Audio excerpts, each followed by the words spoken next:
వేదన అని చెప్పాలా, లోటు కొరత అని చెప్పాలా, శాపము నష్టము అని చెప్పాలా? మనుషులు ఎంతో మంది 1-2 సార్లు కొన్ని ప్రయత్నాలు చేసిన తర్వాత ఇంకా అవ్వదులే అని వదిలేస్తున్నామండి.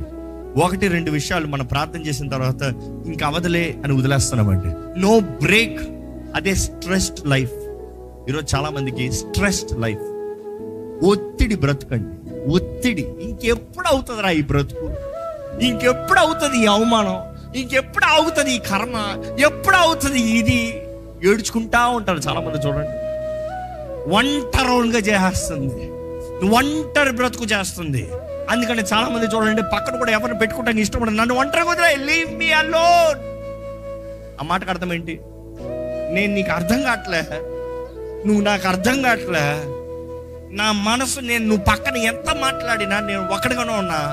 ఆ ఒక్కతనానికి నువ్వు ఇంకా మాటలేసి నన్ను గాయపరచొద్దు, నన్ను ఒంటరి వదిలే. ఈరోజు మనుషుడికి పంచుకుంటానికి వ్యక్తులు లేరు, పరిస్థితులు బాగుంటలే, జీవితాలు సరిలేవు, స్థితిగతులు ఘోరంగా ఉన్నాయి. విడిపిస్తాం మాత్రమే కాదు, ఈ సెయింగ్ బీ మేడ్ హోల్ అంటే సమస్తం సంపూర్ణం కావాలి.